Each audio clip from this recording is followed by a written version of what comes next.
a Rússia possui um único porta-aviões, o Não é o titã impressionante do poder naval que a Rússia esperava ou desejava. Em vez disso, solta fumaça como uma chaminé, faz barulho como um trator velho e já enfrentou mais incêndios a bordo do que missões de combate bem-sucedidas. O dique seco já desabou sob ele e um guindaste caiu em seu convés. As tripulações e até adversários fazem piada. O porta-aviões, Almirante Kuznetsov, nunca foi feito para ser motivo de piada. Projetado para ser o orgulho da Marinha Russa, uma propaganda flutuante de poder. Após o colapso soviético, o que seria um navio-chefe virou um alerta. Hoje, ele é um monumento enferrujado ao excesso, corrupção e decadência de um império outrora formidável. Esta é a história do Almirante Kuznetsov, um navio tão amaldiçoado que segue drenando recursos, mesmo preso no dique seco. E ainda assim, contra todas as probabilidades, ele continua em serviço. Muitas nações querem porta-aviões para mostrar seu poder militar. A Rússia construiu mas acabou com uma catástrofe flutuante. O Kuznetsov se tornou uma saga de ambição, design falho, má administração e humilhação. Essa saga começa não com fracasso, mas com a grande ambição soviética. Durante a Guerra Fria, a doutrina naval soviética enfatizava os submarinos acima de tudo. Submarinos nucleares patrulhavam os oceanos para conter grupos de porta-aviões dos Estados Unidos da América. O prestígio tinha peso próprio, e os porta-aviões o representavam melhor que qualquer embarcação. Eles eram bases aéreas móveis, prova visível de poder global. Em Moscou, essa visibilidade importava. Debates internos por anos atrasaram a construção de um porta-aviões. Alguns dentro da liderança soviética argumentavam que os porta-aviões eram luxos, símbolos caros com pouco valor militar em comparação com submarinos ou cruzadores de mísseis. Outros insistiam que uma superpotência precisava de para parecer uma superpotência. No fim, o argumento do prestígio venceu. Em vez de seguir o exemplo americano e adotar a propulsão nuclear, os projetistas soviéticos optaram por uma usina de energia convencional. Mais barato, fácil de construir e adequado para missões regionais. O navio não seria uma cópia de um super porta-aviões americano, mas refletiria as prioridades soviéticas. Ele virou o projeto 11.435, oficialmente chamado Cruzador Pesado Porta-Aviões, em uma designação proposital. Chamando-o de cruzador, os soviéticos driblaram tratados internacionais e justificaram instalar mísseis pesados e aeronaves no navio. O nome da embarcação mudou várias vezes, refletindo vitórias políticas em Moscou. Começou como Riga, depois Leonid Brezhnev, depois Tbilisi. Finalmente, ficou como almirante frota soviética da União Kuznetsov, em homenagem ao almirante que comandou a Marinha Soviética durante a Segunda Guerra Mundial. Cada mudança de nome refletia a identidade mutável de um navio, preso entre o simbolismo e, você sabe, a utilidade real. A construção começou em 1983 no estaleiro sul de Nikolaev, na RSS da Ucrânia. No papel, a quilha lançada prometia à Marinha Soviética um navio-chefe, mas o projeto sempre mostrou sinais de compromisso. Os porta-aviões ocidentais estavam avançando com propulsão nuclear, sistemas avançados de lançamento por catapulta e convéses de voo maiores e mais eficientes. O Kuznetsov já estava defasado antes mesmo de seu casco tocar a água. Os compromissos incorporados ao seu projeto definiriam sua carreira. O Kuznetsov surgiu como um símbolo do poder soviético, mas já carregava a obsolescência desde o início.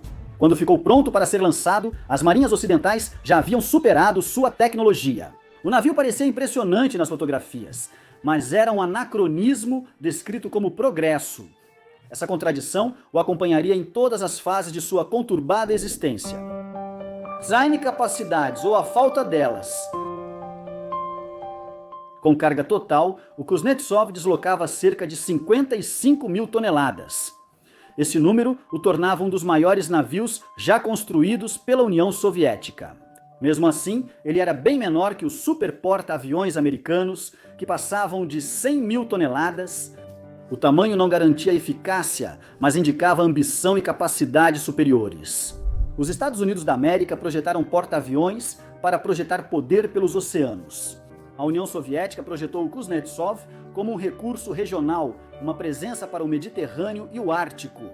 Sua reputação foi definida primeiro pelo sistema de propulsão. O Kuznetsov usava turbinas a vapor movidas por Mazat devido a custos e limitações industriais, não por desempenho.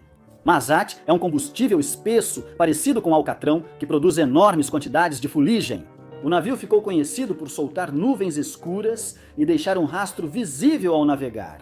As tripulações diziam que submarinos inimigos rastreariam o porta-aviões sem sonar. O esforço constante de limpar as caldeiras e reparar sistemas entupidos transformava cada viagem em uma luta mecânica. O convés de voo era mais um exemplo de compromisso. Os projetistas soviéticos optaram por uma rampa em forma de salto de esqui, em vez de catapultas, que exigiam mais tecnologia e recursos. As aeronaves aceleravam no convés e decolavam de forma dramática. Mas isso teve um custo. Aviões precisavam levar menos combustível e carga para decolar. Isso significava alcances menores e menos armas em combate.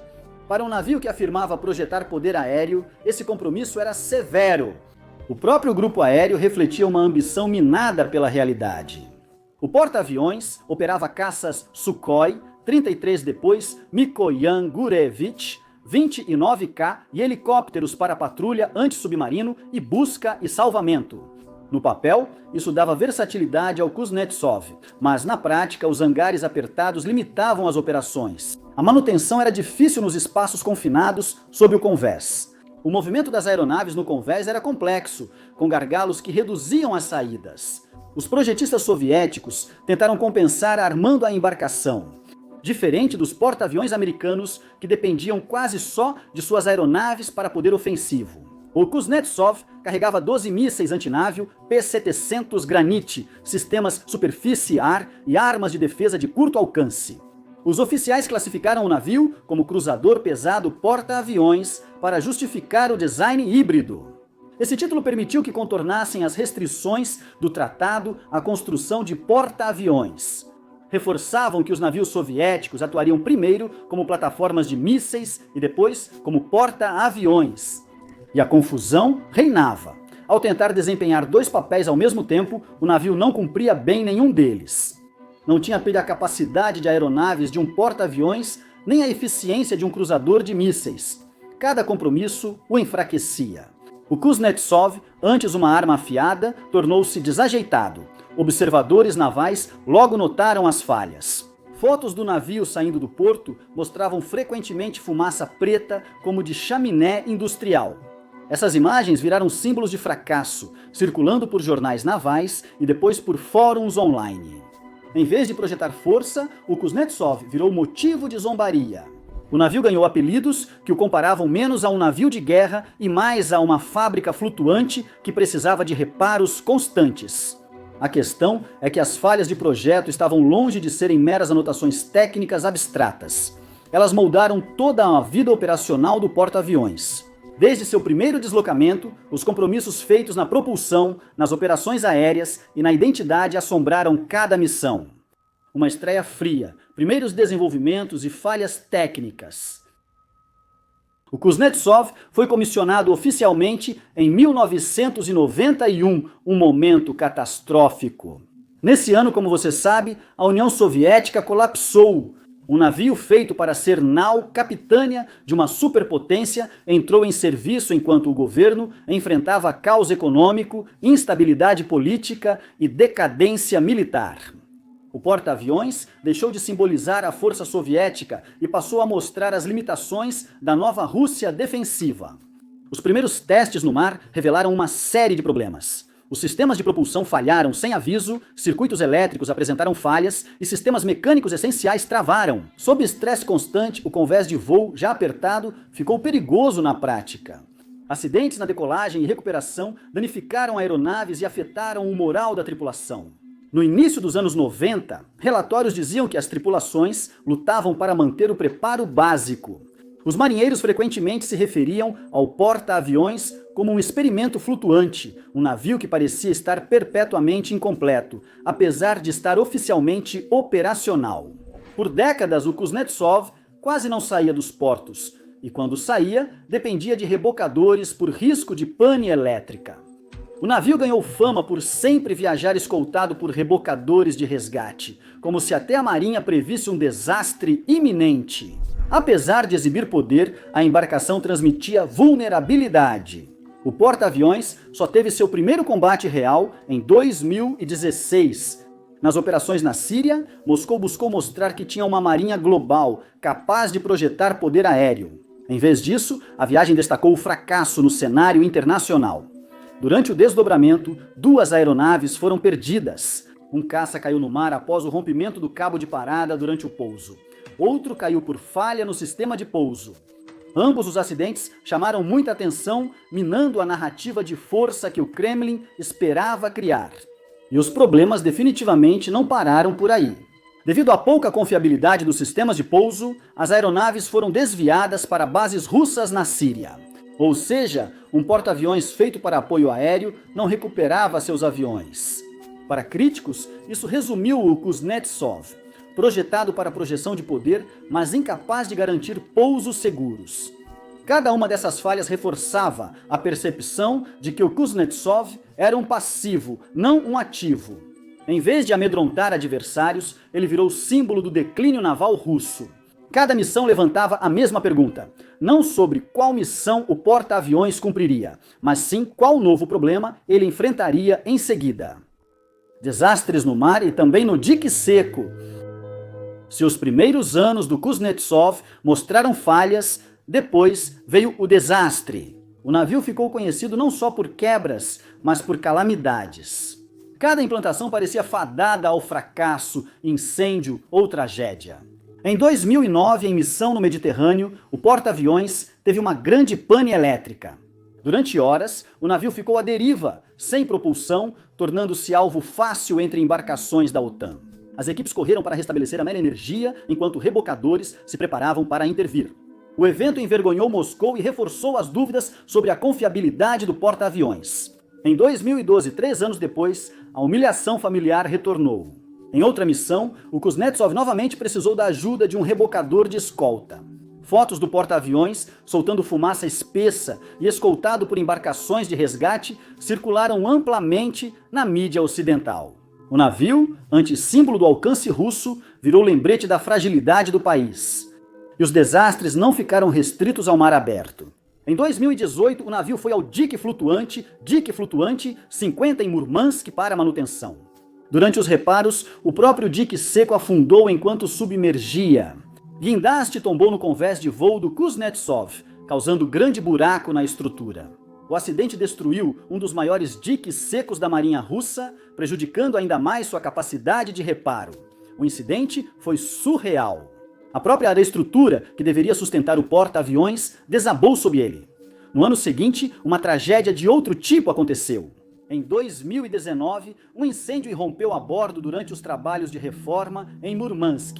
O incêndio atingiu os compartimentos, matando e ferindo vários trabalhadores. Câmeras registraram chamas e fumaça na embarcação, mostradas em noticiários internacionais.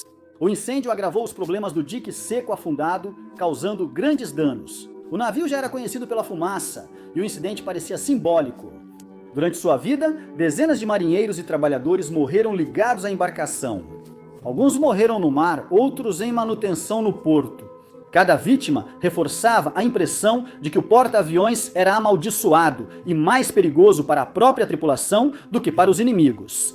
Os cronogramas de reparo se tornaram motivo de piada, já que autoridades diziam que o navio voltaria até 2021. Foi adiado para 2023, depois 2024 e agora 2025 ainda é incerto. Cada atraso aumentava os custos e a frustração, enquanto a embarcação continuava consumindo recursos sem entregar capacidade. Nesse momento, o Kuznetsov já não parecia mais um porta-aviões com falhas buscando um propósito. Parecia um buraco negro financeiro envolto em aço, um poço sem fundo de dinheiro. Reformas, corrupção e atrasos transformaram o Kuznetsov de navio de guerra em estudo de custos irrecuperáveis. Bilhões de rublos foram gastos para modernizar um navio que analistas acham que já deveria ter sido desmantelado há décadas. A reforma visava instalar baterias de defesa aérea, atualizar guerra eletrônica, melhorar a frenagem de aeronaves e revisar as unidades de propulsão. No papel, essas mudanças transformariam uma relíquia decadente em um porta-aviões viável. Na prática, o projeto ficou incompleto por sucessivos atrasos causados por diversos fatores. Os estaleiros russos já sofriam com ineficiência e, após 2014, as sanções ocidentais pioraram a situação ao restringir tecnologias e equipamentos essenciais. Componentes antes importados foram improvisados ou trocados por versões nacionais, frequentemente com qualidade inferior. Os atrasos aumentaram enquanto os trabalhadores adaptavam projetos antigos com poucos recursos. A corrupção enfraqueceu o esforço. Contratos mudavam entre empresas ligadas à política, custos aumentaram e o controle de qualidade era frequentemente ignorado. Os responsáveis pelo estaleiro prometiam progresso, mas as inspeções mostravam o contrário. Cada anúncio de conclusão iminente parecia mais teatro político do que qualquer realidade de engenharia. Sempre que Kuznetsov ia ao dique seco, outro desastre acontecia depois. O naufrágio do dique flutuante 50 destruiu a própria plataforma necessária para sua manutenção em grande escala. Incêndios destruíram meses de reparos. Até sistemas como encanamento e fiação precisaram ser trocados após serem considerados inutilizáveis por inspetores de segurança. As equipes da reforma citaram instalações antigas, falta de ferramentas e pouca fiscalização de segurança. O incêndio de 2019, que matou trabalhadores, mostrou como o projeto era perigoso para a Marinha e para quem fazia os reparos. Os prazos aumentaram após cada incidente. Em 2021, autoridades russas diziam que o navio retornaria em breve. Quando isso se mostrou impossível, a data foi adiada para 2023. Depois mudou novamente para 2024. Agora, até mesmo 2025 parece incerto. Cada adiamento reforçava a ideia de que o porta-aviões era um poço sem fundo de dinheiro e vidas. O Kuznetsov deveria mostrar o poder russo, mas sua reforma sem fim expôs a fraqueza da indústria de defesa da Rússia. Cada prazo perdido, incêndio e rublo desperdiçado reforçava a mesma verdade. O complexo militar industrial não conseguia manter nem seus ativos mais visíveis.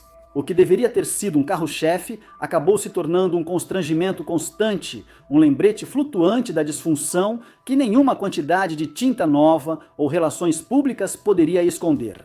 Quanto mais tempo o porta-aviões permanecia em reparo, mais urgentes se tornavam as perguntas. Mesmo que voltasse ao serviço, isso faria alguma diferença? Ativo estratégico ou relíquia enferrujada? Com o tempo, surgiu uma dúvida. Mesmo que o Kuznetsov retornasse, que papel poderia desempenhar de fato? Diferente dos super porta-aviões americanos, capazes de operar globalmente por meses, o navio russo não foi feito para esse alcance. Deslocamento limitado, propulsão instável e lançamento por rampa impediam operar e sustentar tantas aeronaves quanto outros. Em uma comparação direta, o Kuznetsov era um primo menor e menos capaz dos navios que aspirava igualar. A ascensão da China tornou a comparação ainda mais dolorosa. Nos anos 90, Pequim comprou o casco inacabado do navio irmão do Kuznetsov, o Vaiag, e o transformou no Liaoning. O porta-aviões virou plataforma de treinamento da Marinha Chinesa, abrindo caminho para o Shandong e o mais avançado Fujian.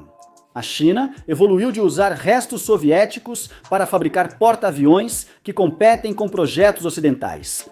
A Rússia, por outro lado, ficou presa a um único navio que mal conseguia navegar sem um rebocador de escolta. Sem mais porta-aviões, a Rússia não consegue projetar poder no mar. Submarinos e cruzadores de mísseis seguem como base da Marinha, mas porta-aviões ainda são imbatíveis para mostrar presença contínua. Kuznetsov deveria suprir essa lacuna, mas tornou-se cada vez mais irrelevante. Analistas militares duvidam que o navio volte a estar apto para combate. E mesmo que volte, provavelmente continuará restrito a águas regionais, incapaz de operar com confiança longe dos portos de origem. Na Rússia, o porta-aviões tem valor simbólico. Ele surge em eventos navais e discursos para mostrar que Moscou ainda tem uma frota de porta-aviões. Mas simbolismo não é capacidade, certo? Quanto mais o Kuznetsov enfrenta dificuldades nos estaleiros, mais claro fica que sua presença serve à política e não à estratégia. Vozes sérias dentro dos círculos de defesa russos já questionaram se o porta-aviões deveria ser completamente descartado. O argumento é que manter o navio consome recursos escassos que poderiam ser melhor usados em submarinos ou embarcações menores. Mas abrir mão do único porta-aviões da Rússia seria admitir publicamente o que críticos já pensam, que o país não consegue mais manter uma marinha de águas profundas. Assim, o navio está em um limbo, muito danificado para uso e politicamente sensível para descarte. No final, Kuznetsov está em uma situação estranha, nem ativo, nem aposentado. Ele está entre a relevância e a obsolescência. Seu destino é incerto, mas seu simbolismo é claro. O almirante Kuznetsov foi projetado para ser o orgulhoso navio-chefe da frota soviética e depois russa. Em vez disso, virou motivo de piada no país e fora dele. Ele já foi apresentado como prova de força naval, mas agora é mais lembrado pela fumaça, incêndios e reparos intermináveis. Os marinheiros fazem humor negro com o navio, que os adversários consideram apenas um passivo flutuante. O declínio do navio simboliza o da marinha russa como um todo. O colapso da União Soviética deixou a marinha russa sem recursos, estrutura e estratégia. Os submarinos continuaram sendo prioridade, mas as embarcações de superfície sofreram décadas de negligência. As constantes falhas do Kuznetsov destacam não apenas as fraquezas de um único navio, mas também a decadência estrutural da força destinada a mantê-lo. Até a mídia estatal russa tem dificuldade em mostrar o porta-aviões de forma positiva. As reportagens sobre as condições do navio geralmente são discretas ou simplesmente evitadas por completo. Nos últimos anos, a maioria das imagens públicas mostra fumaça das chaminés, guindastes caindo ou chamas durante os reparos. É difícil apresentar essas imagens como evidência de força. A comparação global destaca ainda mais o problema. Os Estados Unidos da América seguem lançando superporta-aviões classe Ford, com lançamento eletromagnético, propulsão nuclear e alta automação. A China evoluiu de projetos soviéticos para fabricar o Fujian, porta-aviões comparável aos ocidentais. Nesse contexto, o Kuznetsov parece congelado no tempo, um navio projetado com tecnologia dos anos 80 agora cambaleando para os anos 2020, ultrapassado em forma e ineficaz em função. O simbolismo é forte, a embarcação, antes símbolo de confiança, reflete agora a fraqueza nacional. Seu casco enferrujado e as contas intermináveis de reparo ilustram a história mais ampla das lutas pós-soviéticas. Ambição sem infraestrutura, orgulho sem recursos e simbolismo sem substância. O almirante Kuznetsov, símbolo de grandeza, ficou marcado por repetidos fracassos. Seria simples ver isso como um caso isolado ou apenas má sorte, mas a verdade é mais ampla. Este porta-aviões alerta sobre a ambição sem infraestrutura adequada. No fim, o navio conta uma história. É a história de um império que tentou igualar seus rivais, mas não tinha a base para ter sucesso, e de um sucessor. Um Estado incapaz de abandonar símbolos que já perderam valor prático. Obrigado por assistir.